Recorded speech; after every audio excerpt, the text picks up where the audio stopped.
Bonjour, donc nous allons démarrer ce webinaire flash sur la nouvelle formation du CQP en production porcine. Merci déjà à tous d'être présents en avance et à l'heure. Les autres nous rejoindront peut-être au fur et à mesure.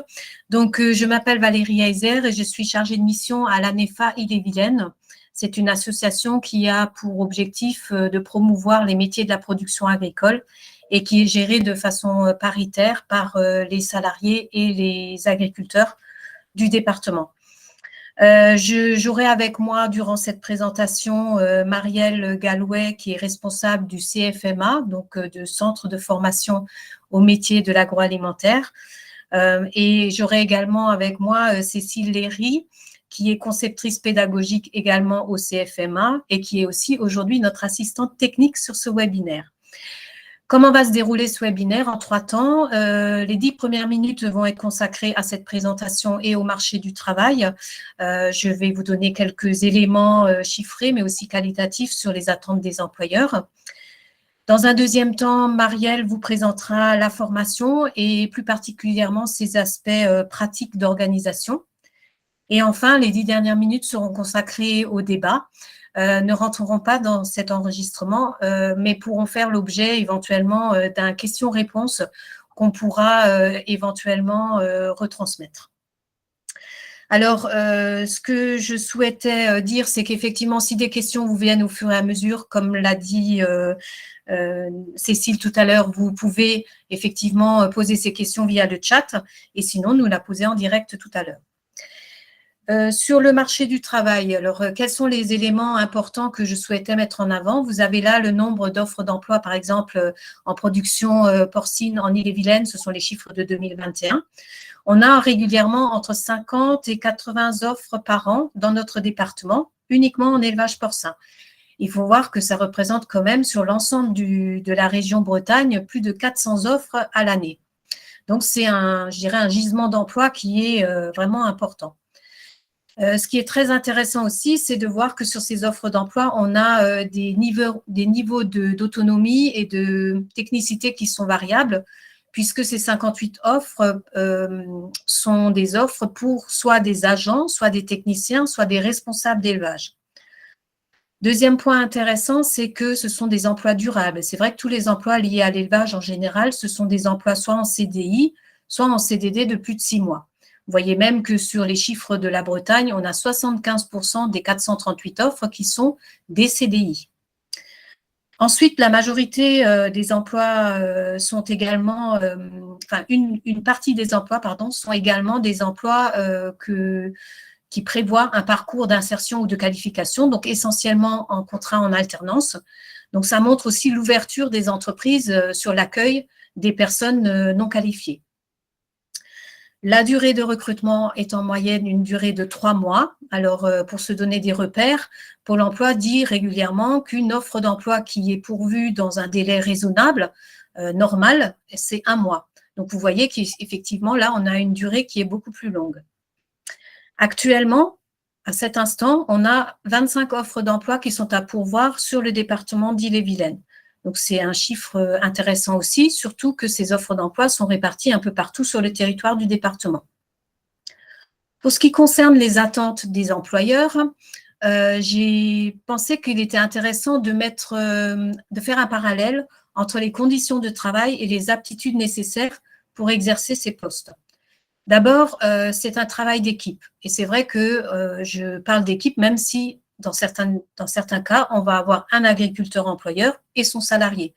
Pourquoi je parle dans ce cas-là de réel travail d'équipe? C'est parce qu'il faut vraiment communiquer entre les personnes qui interviennent dans un élevage, parce que lorsqu'on finit son travail le vendredi soir et qu'on passe le relais à l'agriculteur pour le week-end, eh bien, il faut qu'il soit au courant de tout ce qu'il y a à savoir.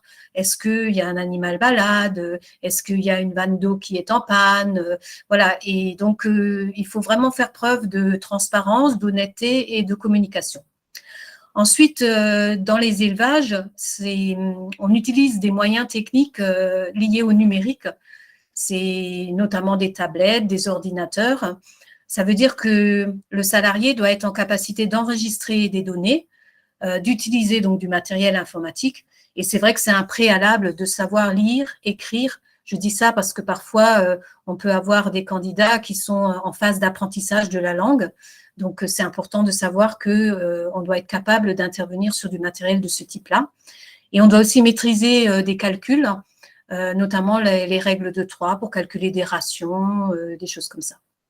Ensuite, sur la technicité elle-même de ce métier, il faut savoir qu'on a différentes procédures à suivre dans le cadre de la traçabilité et du bien-être animal.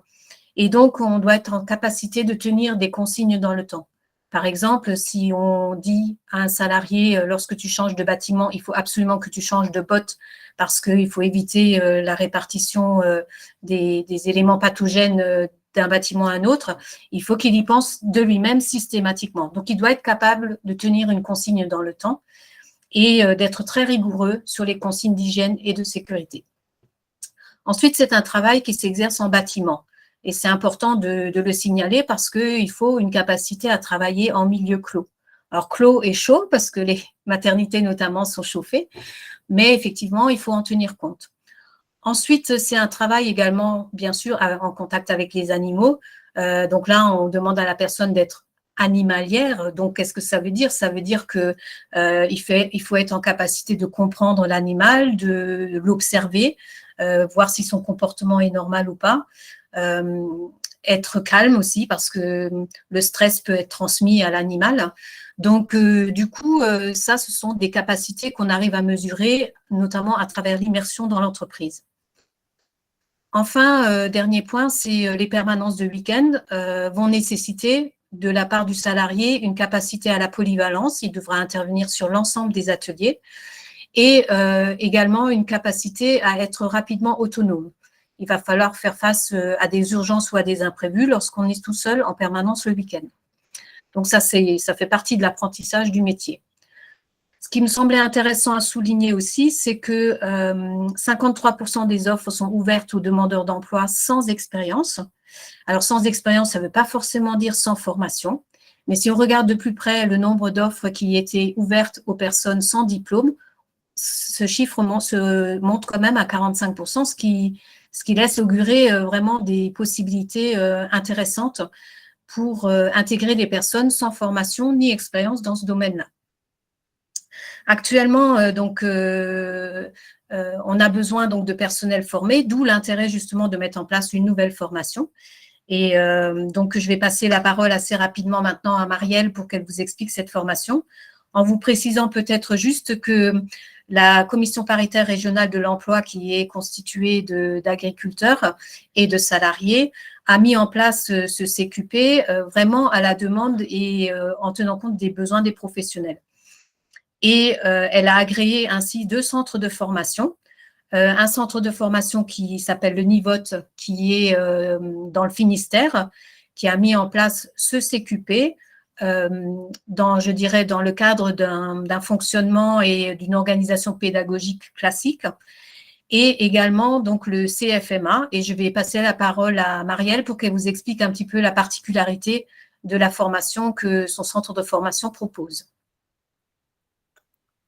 Merci Valérie pour ce début de présentation. Alors bonjour ou rebonjour à tous. Je suis Marielle Galouette, responsable du CFMA, le Centre de formation au métier de l'agroalimentaire, et nous sommes basés sur Lamballe. Donc aujourd'hui, on présente très rapidement le CQP salarié en production porcine. Donc quand même rappeler que le CQP est un diplôme, donne une certification qui est reconnue par la branche agricole. Que le temps de formation est financé à 100% par Ocapiat, que ce soit pour les nouveaux salariés dans le cadre de recrutement, par exemple en contrat de professionnalisation, mais aussi, et c'est important de le souligner à mon sens, pour les salariés qui sont déjà en poste. Donc, on est vraiment sur une montée en compétences des personnes qui sont déjà en poste également au sein des élevages pour favoriser aussi leur employabilité. Dans le cadre de ce CQP, comme l'a dit tout à l'heure Valérie, les partenaires sont la FNSEA et les ANESFA, bien sûr, avec lesquels nous travaillons pour le recrutement de candidats et pour répondre aux besoins des éleveurs sur le territoire. Et que ce soit pour le centre de formation Le Nivot, avec qui je suis en lien très régulièrement, ou pour le CFMA, sur nos sites internet respectifs, le programme, la plaquette, des vidéos sont en ligne pour en savoir plus sur le contenu et les modalités pédagogiques et tous les renseignements qui peuvent être utiles de consulter à tout moment. Alors, le déroulement du parcours de formation en résumé. Donc, au CFMA, nous avons choisi de demander aux participants en prérequis, la semaine avant la formation, de faire en e-learning un module sur les fondamentaux en élevage porcin. Donc, je reviendrai là-dessus ensuite pour faire du lien avec nos méthodes pédagogiques puisque c'est important que les apprenants, en fait, parfois qui n'ont aucune connaissance dans le milieu de l'agriculture puissent, en fait, dès le départ, se projeter ou que certains éléments résonnent. Et bien sûr, tout cela sera revu de façon transversale tout au long du parcours. Il y a 4 modules de formation qui sont les 4 blocs de compétences que l'on retrouve dans le référentiel du CQP. Donc, hygiène et biosécurité, suivi du troupeau reproducteur, maternité, post-sevrage et engraissement. Ce qui ne transparaît pas là, et pour revenir sur ce que Valérie disait tout à l'heure, notamment par rapport au numérique, tout ce qui est utilisation des outils numériques est accompagné en transversalité tout au long de ces 4 blocs de compétences. Donc, ça fait partie aussi du programme. Et lorsqu'on réalise un test de positionnement, on vérifie aussi les capacités en mathématiques et on accompagne la personne au besoin pour revoir les règles de 3 ou vérifier que voilà, elle aura bien la capacité à suivre la formation.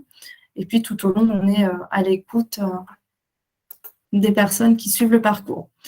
La proposition assez innovante que nous avons souhaité faire au niveau du CFMA, c'est une proposition basée sur la FEST, l'action de formation en situation de travail. Comme son nom l'indique, nous sommes donc à un parcours de formation à 70% des apprentissages au sein des élevages. Donc, on a 82 heures sur les 6 mois de parcours en situation de travail.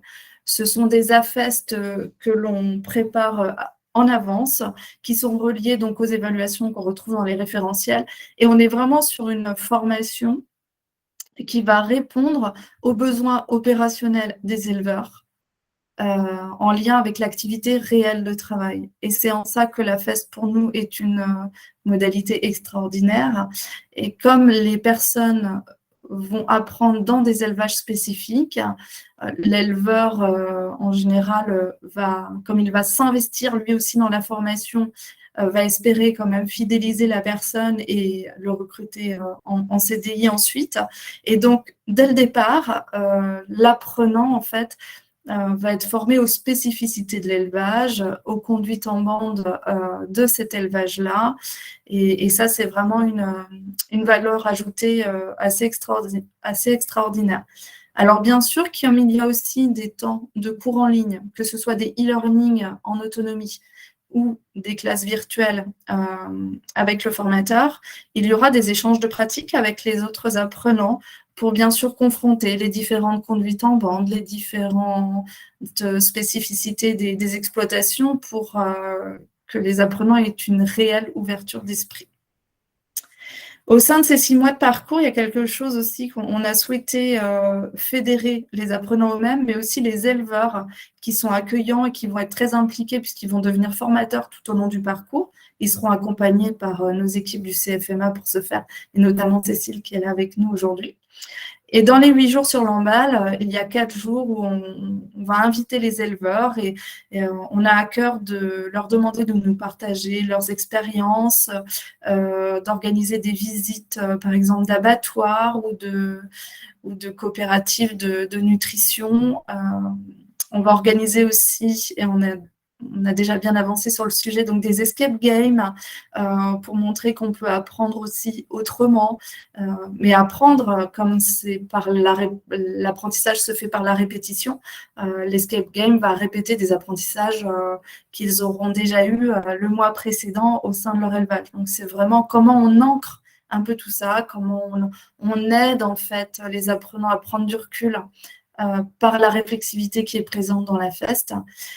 Et donc, le formateur, où est-il? Le formateur, en fait, il se déplace dans les élevages toutes les semaines et il va faire des bilans hebdomadaires et il réajuste les objectifs de formation pour la semaine suivante en fonction de ce qui a été acquis la semaine précédente. Donc, on est vraiment sur une individualisation des parcours ici. Ce petit schéma, je ne vais pas le présenter, mais vous l'aurez, je vais vous le fournir avec la présentation. C'était juste pour donner un exemple sur un bloc de compétences qui dure 1 mois et demi. Voilà comment on a essayé d'alterner un petit peu les différentes méthodes d'apprentissage avec toujours la présence de l'éleveur qui est formateur et tuteur et le formateur référent à FEST. Et Cécile qui est avec nous aujourd'hui, qui sera toujours en veille et en soutien tout au long de ces apprentissages. Voilà, donc je vous remercie pour vos attentions et puis on va pouvoir laisser place aux questions. Donc, je me permets de couper du coup l'enregistrement et